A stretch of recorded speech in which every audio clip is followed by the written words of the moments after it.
pleasure to bring a special guest, somebody who was unannounced. So they have done literally hundreds of IMDb credits. They have done TV, film, games, commercials. They are a producer and director of their own company, Performance Capture Productions. But most importantly, they have voiced multiple Resident Evil characters over multiple Resident Evil games. Gives me great pleasure to introduce the one and only and the previously unannounced Neil Newborn.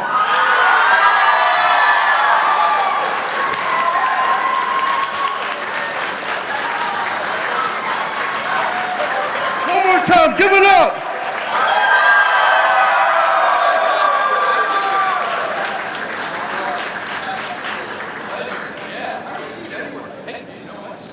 Since nobody else is here, you get to sit near your new best friend.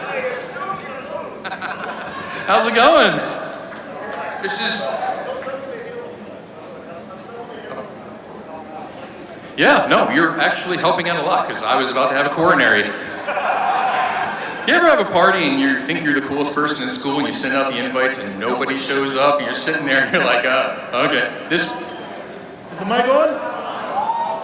Number 5. Number 5? Mic 5? Guys, can we turn up mic 5, please? It was turned off. See, thanks for making me look like a boulder punching asshole, guys. Thank you. What? It's like you've never worked with a microphone. It's weird, isn't it? I'm kidding. Nah. Yeah! There you are, you're late! I had to buy time! We have more people! This is incredible! They showed up to my party! I am cool!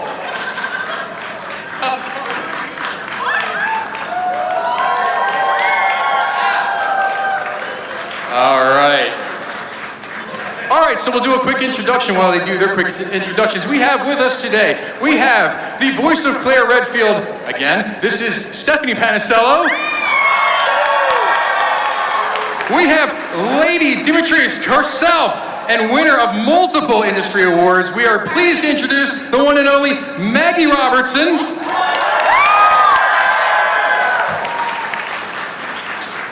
Star of theater, film, voice work, video games. We have the voice of the alleged, master of unlocking. We have Jill Valentine's voice. We have Nicole Tompkins.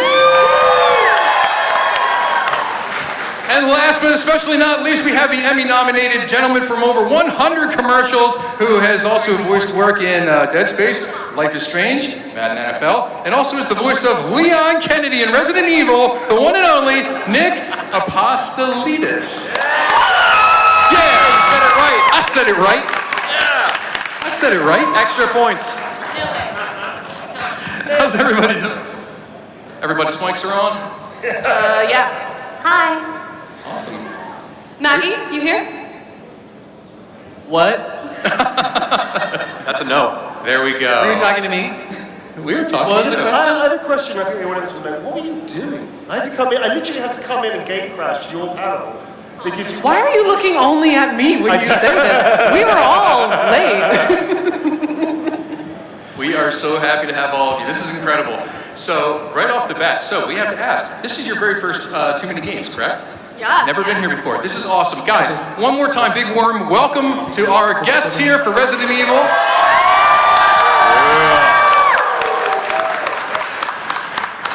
I'm a huge fan of the comfy gaming chairs for no one. No, can I show you a cool? We Can I show you the coolest trick? hey. I was thinking that too. I was like, why are we sitting up? usually we get those metal chairs so we don't nod off. Do you know what I mean? I have to show you the coolest thing ever though. Watch this. Oh wait. It removes. It's magnetic, right? It's magnetic. I mean, Resident Evil is neat, but magnetic. Comfort level just went up a lot. It's like, Okay. magnets! Nice. So let's start things off. Let's just go right down the line here. Whoever would like to go, we can just go do a quick intro of yourself. Tell us a little bit about you, your accomplishments, and why you love Pass the Controller. Why we love what? My dumb podcast. Sorry. pass the controller. Oh, yeah, great.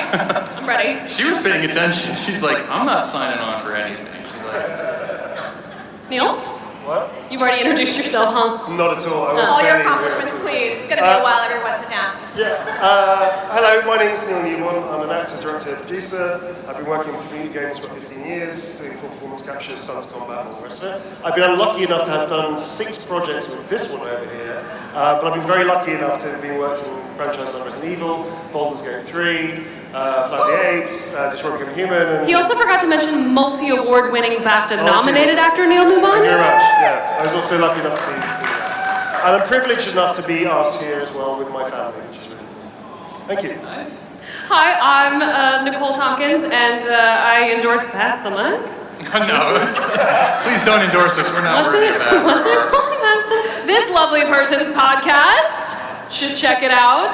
I'm an actor, and it is an absolute privilege to be here as well. I echo what he says, and it's so lovely to see so many wonderful Resident Evil fans. Can we all agree it is one of the best communities ever?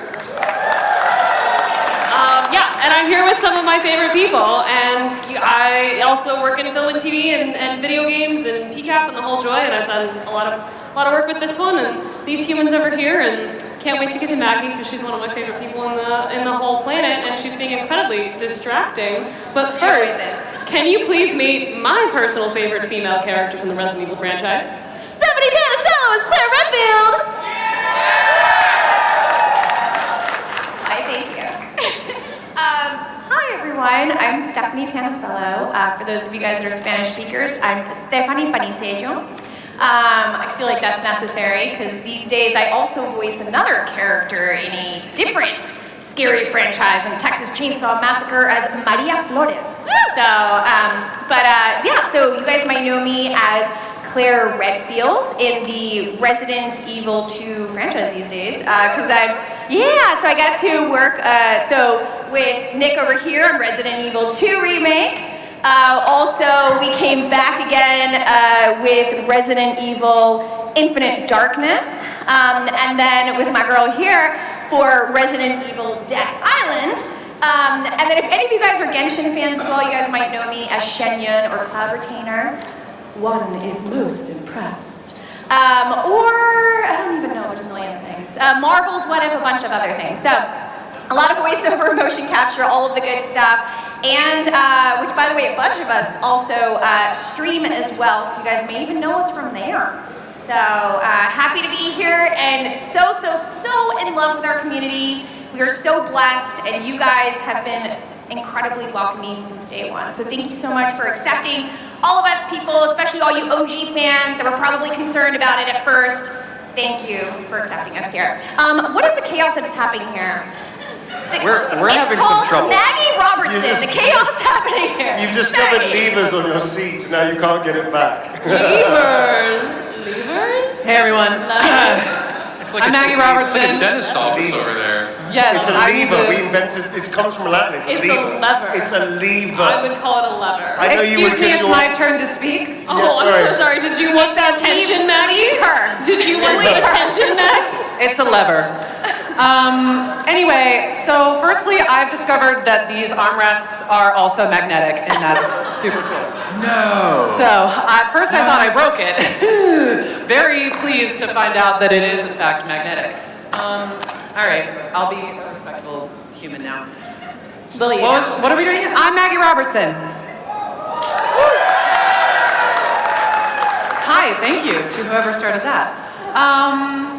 I've done things like Resident Evil, Baldur's Gate 3. Village, Baldur's Gate 3. There you go. I'm Orin the Red in Baldur's Gate 3 for those who don't know. And my joke that I make now is that I played a vampiric character first, and then Neil's just copying me. I think I said it before, darling. Sometimes you need to improve upon perfection. We'll be having words. Words will be had. Yeah, I do a lot of video games. That's me. What else what are we supposed to do? Endorse his podcast. Yeah, you need to endorse this podcast. Oh, no, it is, guys, that clearly wasn't. What's the podcast? That was very much. That was probably me when I thought I was breaking the chair. So, what's the podcast name? Our podcast is Pass the Controller. Controller. Hey, everyone. Yes, thank you. Yes, Listen up to Pass the Controller. What's your name? My name is Brian Civic-Minded Lessig. I like how you had to My friend.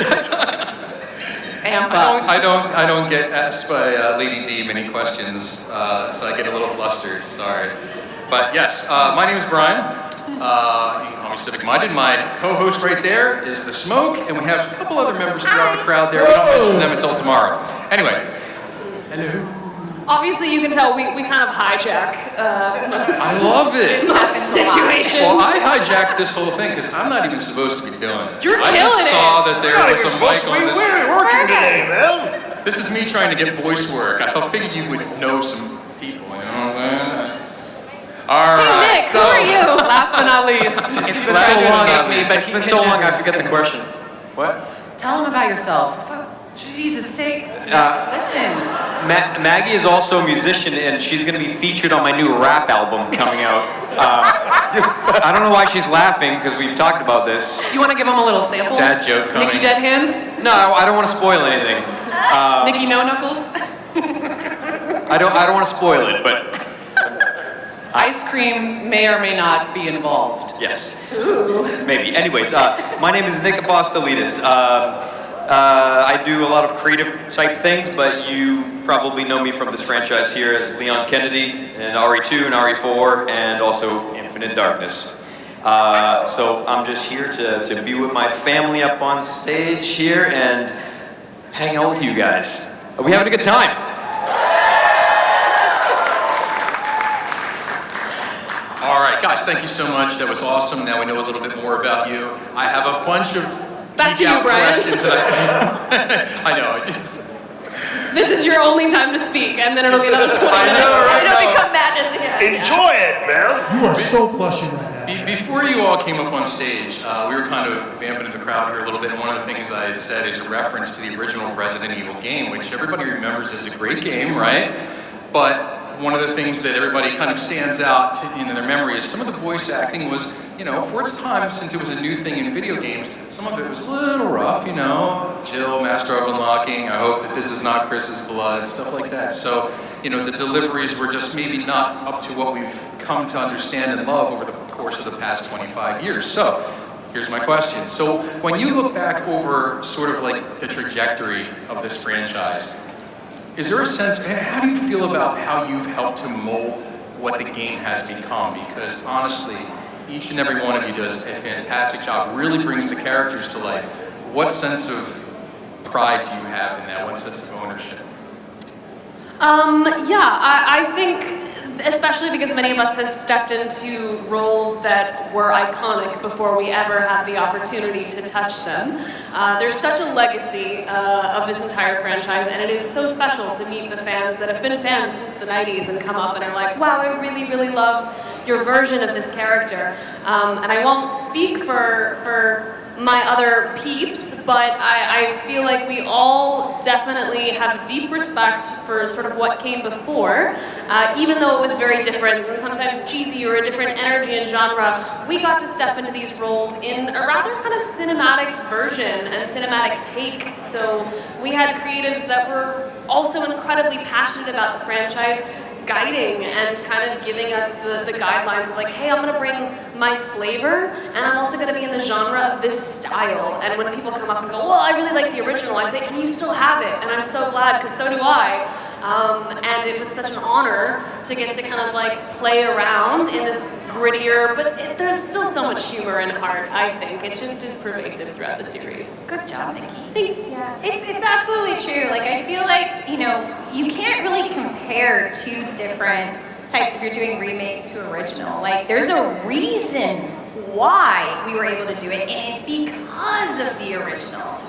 You know, there's a reason why it's because of that. So I think sometimes people put this like hard and fast, like, oh, well, the remake is so much better than the other, but like, you have to think about the confines of where it started. There wasn't even room for enough VO in there. Like, there's only so much room in like whatever, depending on what you were using it on, whether it be your like CD for PlayStation or like your little cartridge thing. Like there was no space for it. So the fact that they were able to storytell in such a still dramatic and terrifying way, you know, in the, what was it, 16-bit or whatever it was at the time, you know what I mean? Like, that was still terrifying. We still imagined it, we still felt it, we still envisioned all of it. And so, I think being able to take something that was so iconic that we, some of us, which Nick for sure definitely grew up on hardcore, like, it's a privilege.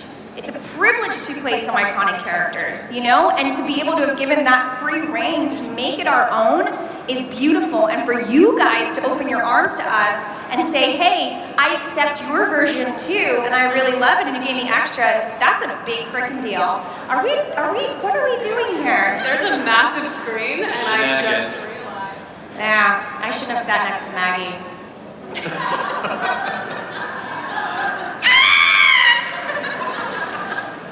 Well said, Stephanie.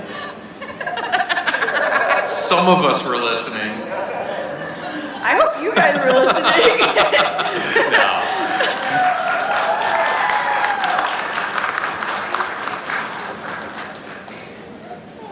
So Stephanie, you touched on something, and I want to kind of parlay this into a bigger, broader question. So when you're doing any kind of voice work, to me, it seems at least like to do voice work for something that is horror-based seems almost intrinsically more difficult than like anything else, because it would be so simple and easy to come off as like, you know, throwing too much behind it or making it sound corny. How do you genuinely work to help convey that sense of terror through nothing more than just your voice?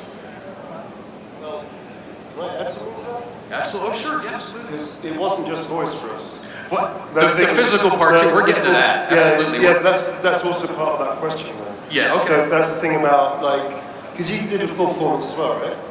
Yeah, so all of us did full performance on each of the franchises we were involved with, which also helps with, as an ensemble, because you're not isolated in the booth, you're living it in the present moment as a group, in the actual volume, which does change things dramatically, I think. So this is a question for Stephanie, I just wanted to add that. No, I feel like it's a great question for you though, because you direct as well, so you have a lot of opinions on multi-genre as well, which I think is part of it. Right. Like the horror element of bringing a story to life. So I think it's important that if you're going to build an atmosphere like that you can create play space that actually can really help the actors by giving this atmosphere between the different actors for what you're doing in the scene. Like I was multiple zombies for this one over here, and you know we did the family scene all together with all of the actors for Resident Evil Village, for instance, and having that collective playtime in a volume physically, I think is a big difference from what they used to do back in the day when it was just voice work.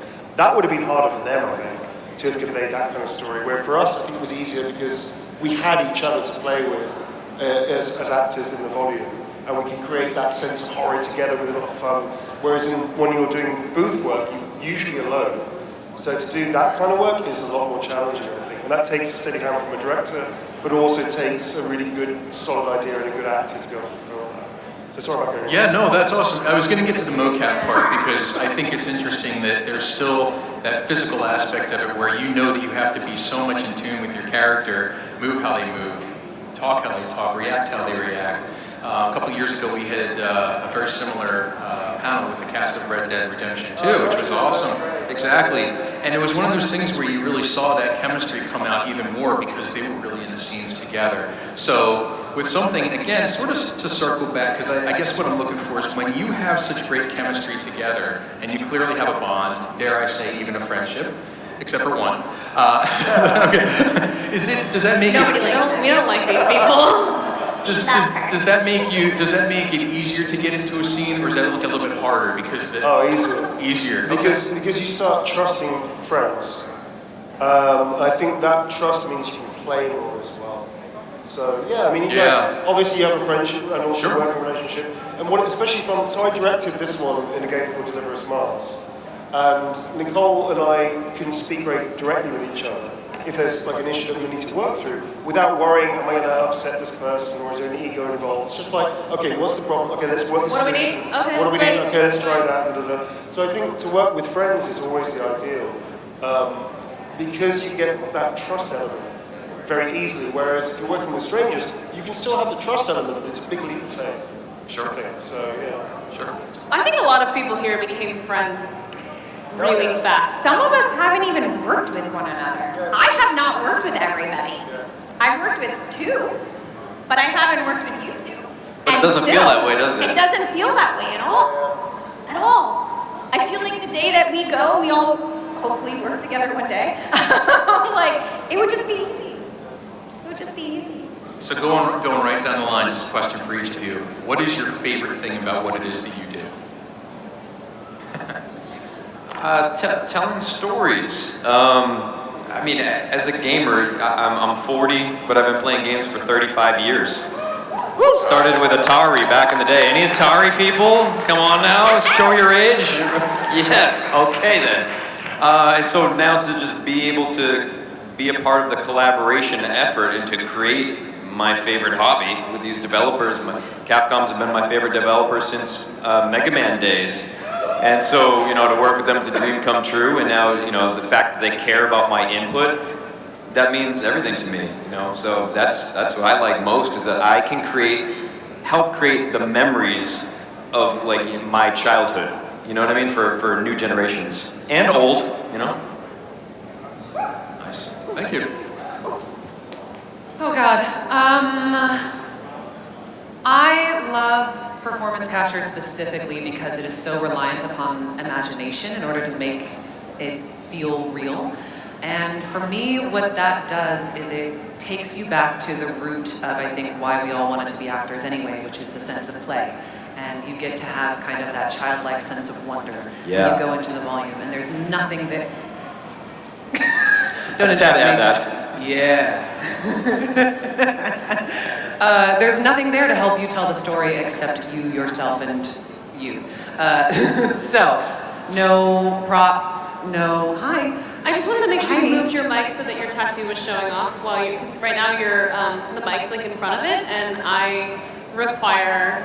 Just hold on. Just keep talking. There you go. That's perfect. Everyone, I have a tattoo. It's my very first tattoo that I ever got. I woke up on a Monday and I said, Nicole, would you like to permanently etch something onto my body? And she said yes, and here it is. Oh, wait, the plot thickens. Wait, It you does. did the tattoo? I sure did. Nicole is a burgeoning tattoo artist. That is Everyone, Thank you. reach out to her for some tattoos. I have to point out the only thing she tattooed before Maggie was rabbits. No, and Colleen. I tattooed Colleen. Oh, that's and right, you had a Maggie. guinea pig. One Yeah. human before me. Yeah, That's a lot of faith. Anyway, I'm so sorry. Keep going. I really wanted to see it like. No, now I'm more. done. Okay, I have great. nothing more to say. She's done. That's it. Steph, what's your favorite thing about what we do? Yeah. Oh wow, sincerity. There's Here a it comes. lot. There's a lot. This is gonna get really deep, but that's just who I am anyway. So I think I've learned. I don't have a tattoo, but I think I learned. can fix that. Maybe one day, Nicole, after your 100th tattoo. Line up, guys. We're gonna get to 99, and then I'm gonna do Steph today. No, I realized that one of the things I really love, aside from community that we build and being able to play and being able to storytell, is acting is really cathartic. It's gonna sound weird, but acting is creativity, right? It's the most human form of storytelling that we could possibly tell. We're putting ourselves in somebody else's shoes, and we are authentically telling you guys something either wonderful that's happened, something terrible that's happened, something there's just so much, and it is incredibly cathartic, and I hadn't really realized it. I knew it was a thing, but I hadn't really realized it. But I've been doing this since I was a child. I was imagining things to help me get through something since I was a little kid. And now I just get to do it as an adult, and I get to express it, and I get to really fully go through these emotions and these feelings and these stories, and then we all get to experience it, and it just connects us right back, and in a weird way, it becomes a healing for everybody. I know that sounds weird, but we connect with these storylines in ways that maybe it's not the identical story, but it's a similar feeling. And so I think I just really love that because I hadn't even realized it was just the human experience of it all that I really love. So I love that. I'll echo that all day long. I think I'll extend on that a little bit of, something he's already touched on. The people make all the difference, and I think one of my favorite things is getting to work with people that inspire me. So watching someone else throw down and being like, oh, I need to show up and rise to the occasion is one of my favorite things in the world. So when you get to work with another creative and be like, dang, heard, yes sir. Like that kind of energy and getting to play off of each other is something that really excites me.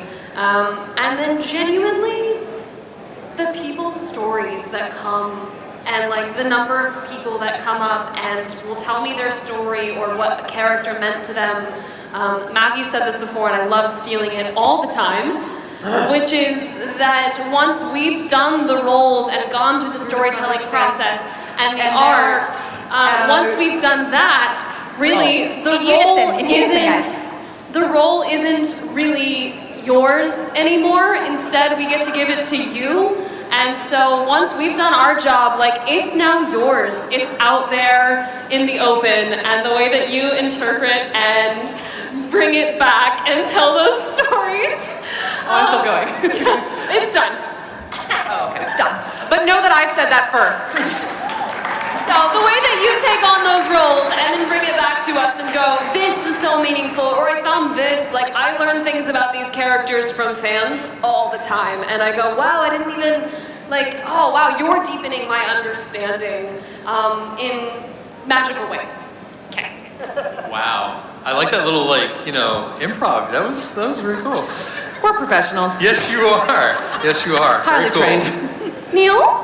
No, I actually asked another question because I was scoot after this, and apparently I've been asked to go. I'm not supposed to be here. I'll tell you what, one last question before you have to skedaddle. Cool? Yeah. Because you guys brought it up. I was not going to bring this up, but there's this little rumor going around. Maybe some of you in the audience have heard about a particular remake, possibly a Resident Evil 1 remake.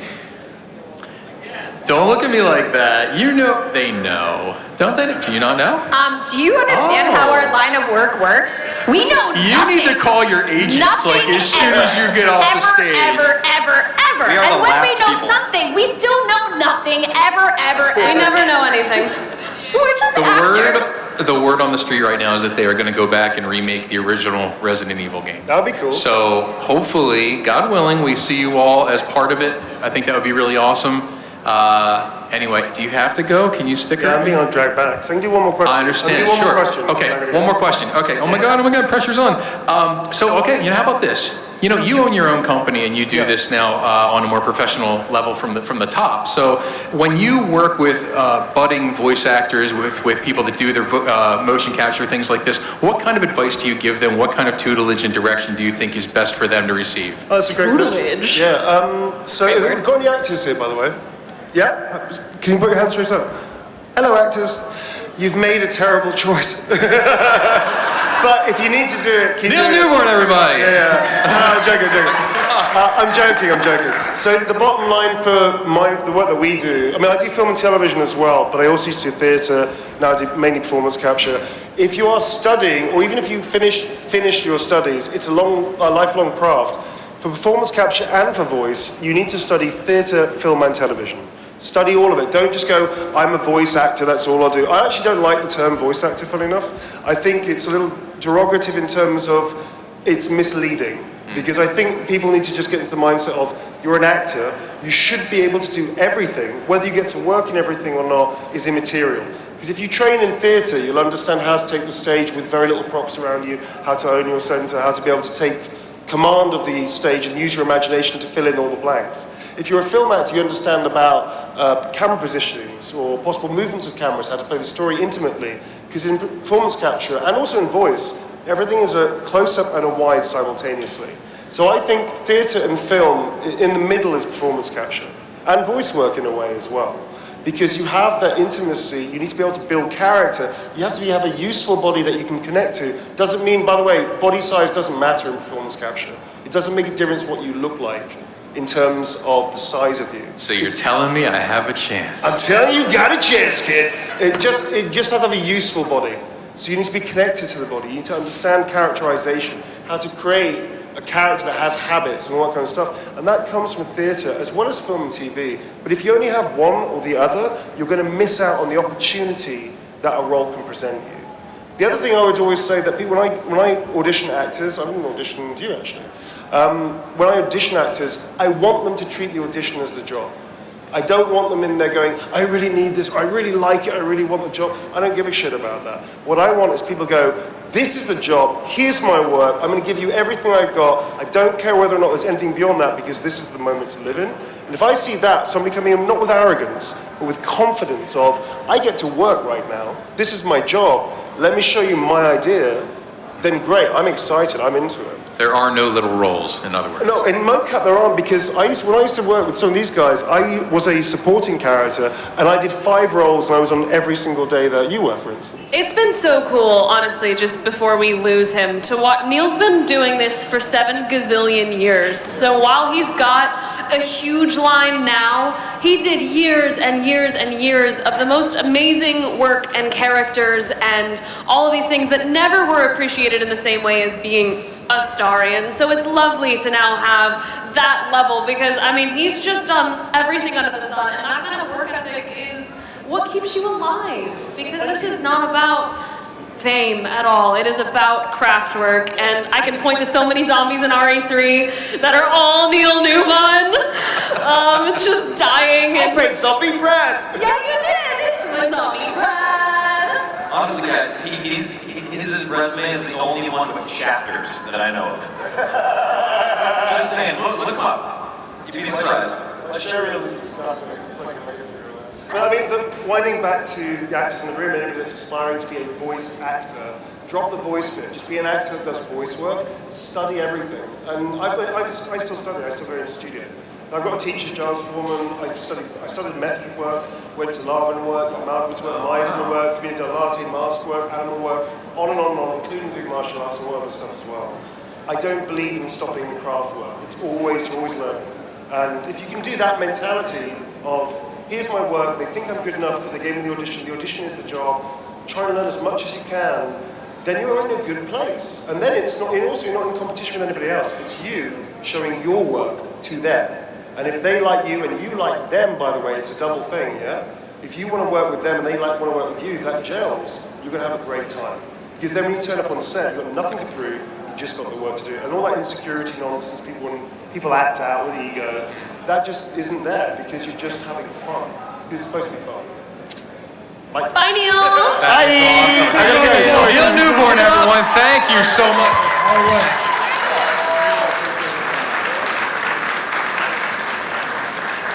Guys, so we just want to take a quick time out here. I think what we're going to do is if everybody can calmly and...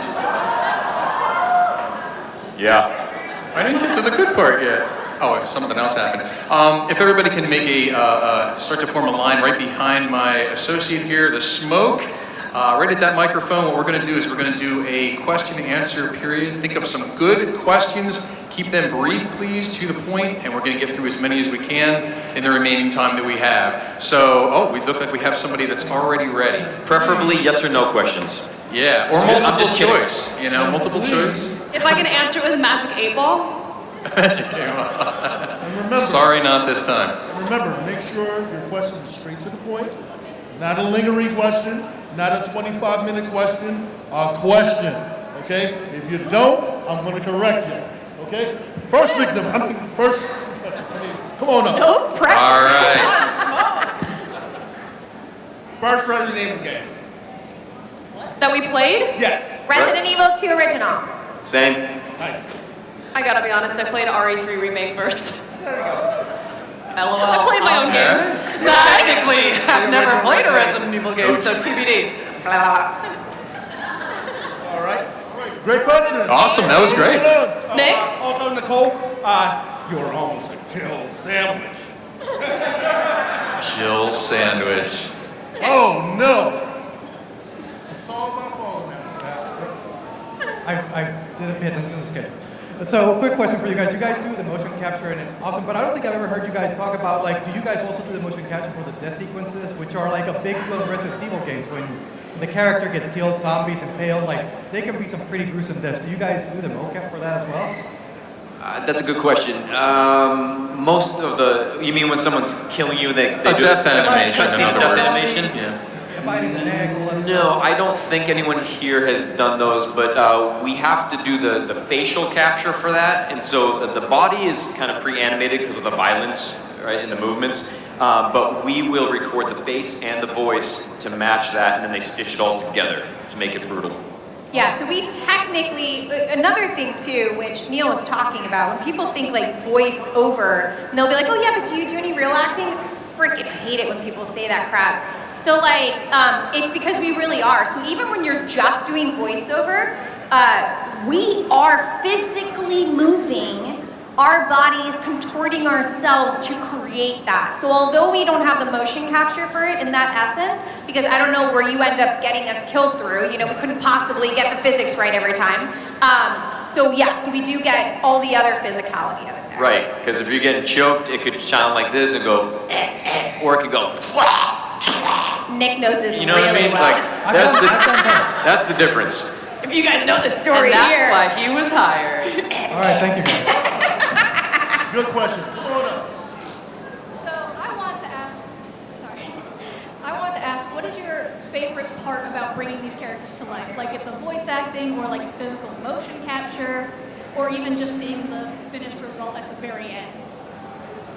I think the finished result at the very end is really fun for a lot of us because this process involves so many people. It literally takes a village, is the cute joke. The final product is still so different and so surprising for us. We get to experience what the players are experiencing for the first time in the first place. A lot of people go like, well, don't you know what's going to happen? And it's like, yes, but we didn't get the music, the graphics, the final art, all of the other crazy things that come in to make these games genuinely scary. So as far as like playing the final product, and especially for those of us that like to kind of stream our reactions, I know Steph and I and Nick have all kind of played. It's really, really cool, and it does surprise us, and it does scare us, because we don't know every zombie that's going to jump out. We just did 7,000 reacts to zombies jumping out. And you don't know the select they choose, too? So, like, we may have done a scene, however many times. We don't know what was chosen always. So we get to see what's chosen then. And then we'd be like, oh, I forgot about that. Or like Mr. X, we didn't have Mr. X in there. Like, we got to experience Mr. X just like you guys did, which is really traumatically. But anyways, that's what we did. So. My favorite part is once in a while, Nicole invites me onto her stream, and she's very, very gullible, and sometimes I can trick her into going into like a safe place, and then something might come out and grab or kill her, and her reactions are brilliant, and that's why I'm no longer invited on her streams. Thank you so much. You can watch them on YouTube. So before the next question, I have something just to ask. So because Nicole brought up something, and it's about just how you're able to get into the character and how you're able to put a piece of yourself into it.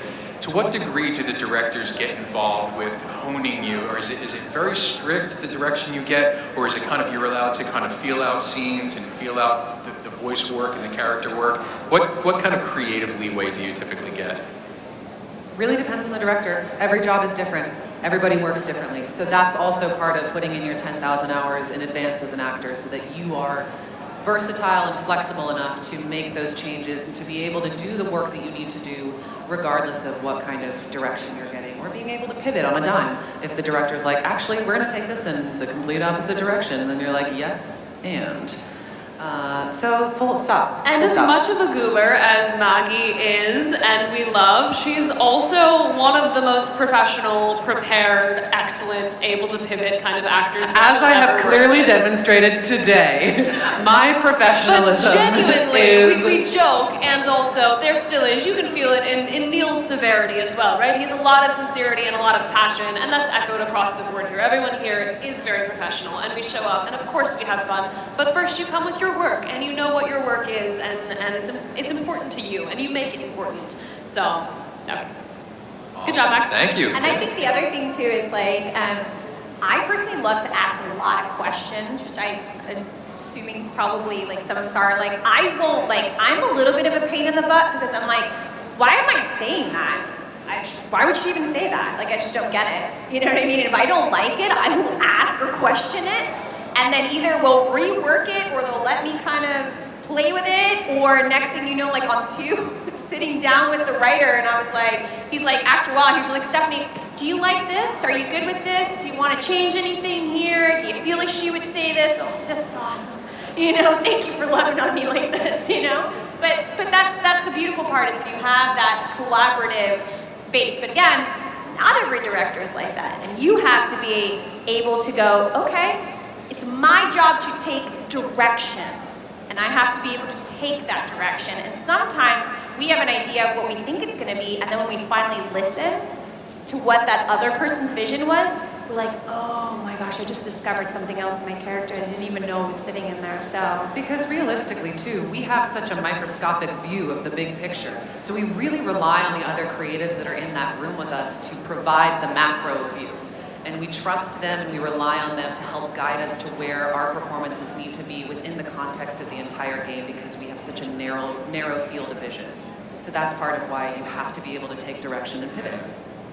Absolutely. Full Thank stop. you. Awesome. Next! Yeah. You guys spend so much time as these characters, and I was wondering, do you ever find yourself having a personal attachment to them in a way that's beyond just, you know, playing them as your career? Because, you know, you spend so many hours with them. Yeah.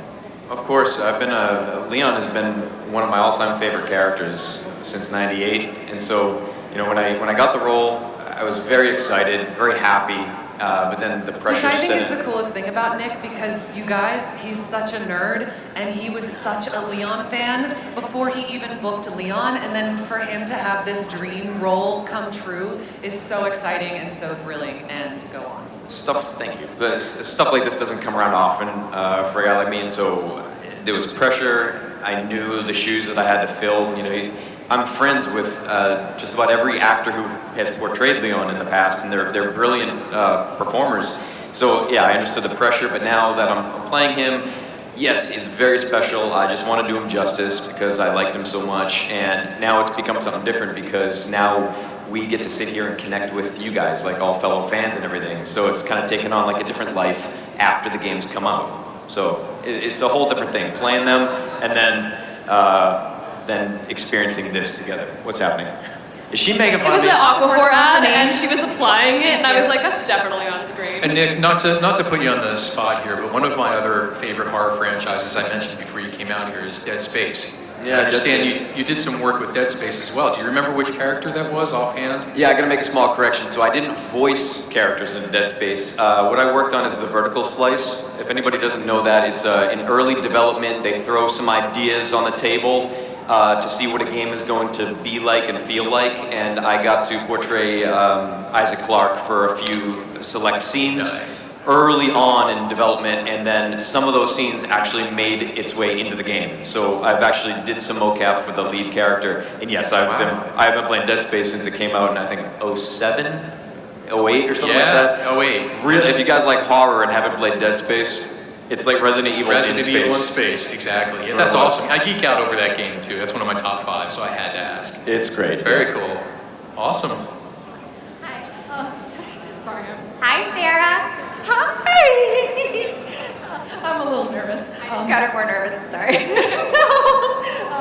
I just wanted to know, is there like a specific line or a moment in the games that you feel personally attached to, or is one of your favorites?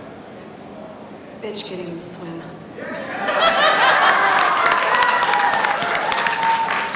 You want stars? I'll give you stars. Wow, Nicole, you're so good. I'm an actor. You should cast me. I'll slice you to ribbons. Is that it? I'll slice you to ribbons. Yeah. Where's everybody going? Bingo?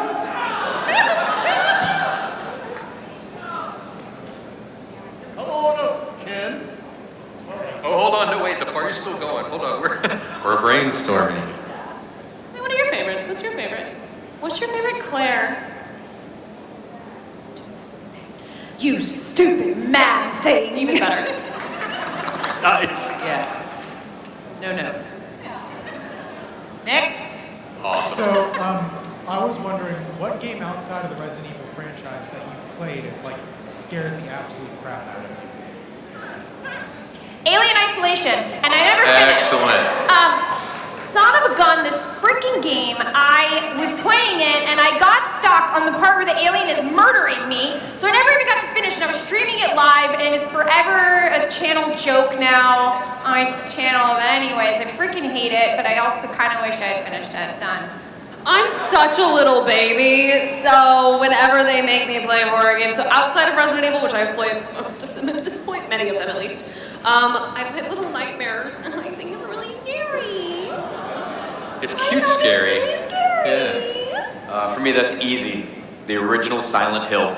Yeah.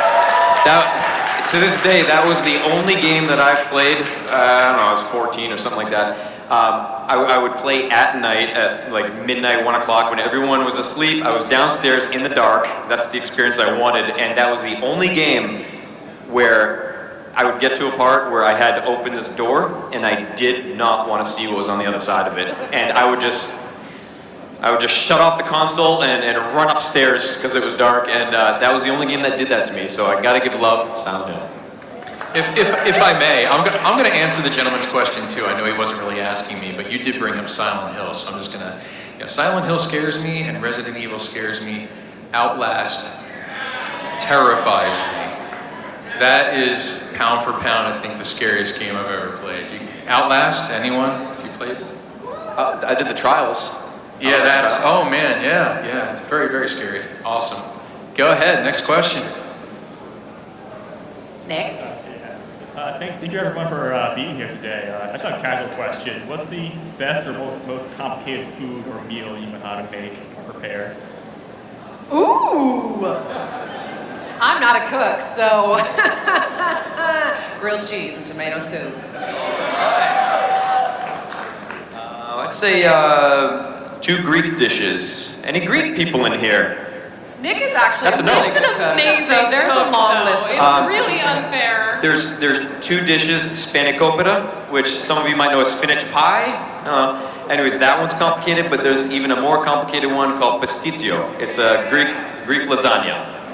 Nick, can I ask a question before we move on? Can we get a ruling on this? And I mean this in all sincerity. Is it gyro, gyro, hero? How is it?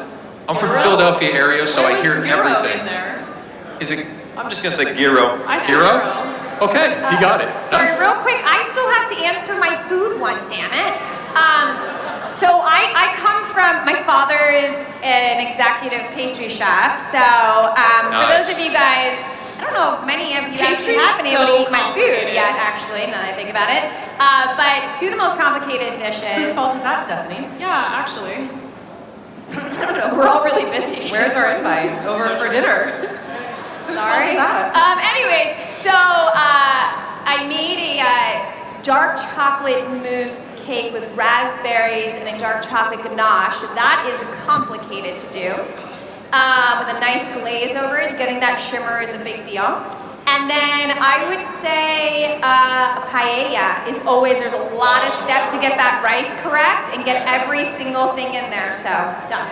I love eating food, I don't love making food, but recently I've been trying really hard to make an excellent French omelet, and I've yet to really achieve it. They still come out a little, but I've really sat there with the slow egg moment. It's just really, anyway, I put a lot of effort in, and that's the end. I thought we were going to get a Jill sandwich joke. Oh, that would have been a great opportunity. We set you up. Jeez, wow, failure. The most complicated thing I can make is a Jill sandwich.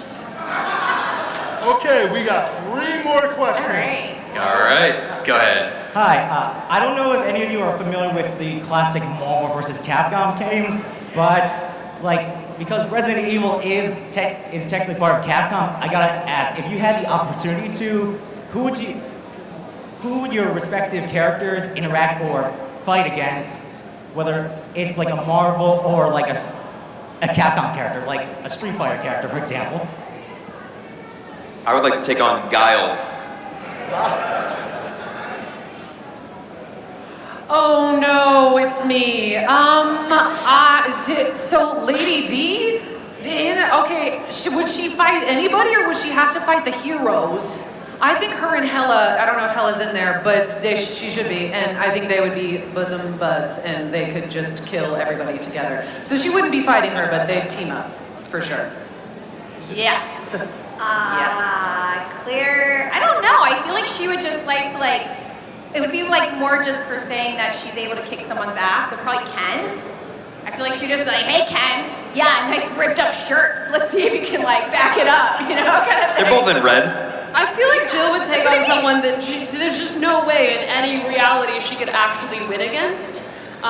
So someone with all of the match, probably one of the Marvel characters. That, or I'd love to see the Hulk. Yeah, right. Just like Jill v. Hulk. I love Chun-Li, so some Chun-Li moments. That could be fun. Nice. Hey guys. Hello. Hi. I was wondering, what was one of the most memorable notes that was given to you by the directors or the other creatives behind the scenes in the Resident Evil franchise? Gasp, but this is vulnerable. I'm going to say from our director, Steve Kniebly, which many of us have worked with, I'd say the best note that I got from him was, yeah, that was pretty good. We agree?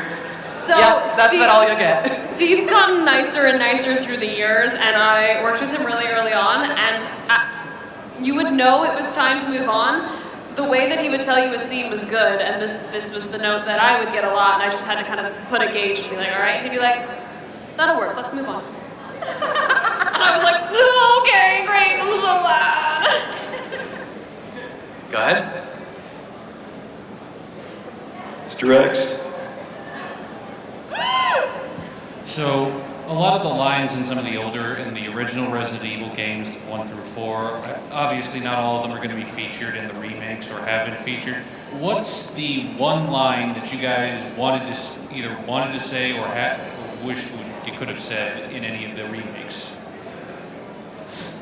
A line from the original that we didn't get to say? A line from one of the original games you wish you could say as your new character if there was a remake, right? Well, for RE4, there's a lot of them, and a lot of people missed some of the classics. But for me, as a die-hard fan of the original, I would say if I got to say, your right hand comes off. Nice. I thought that would have been fun. Nice.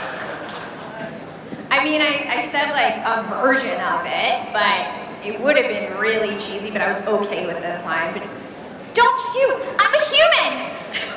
Oh, I almost forgot about that.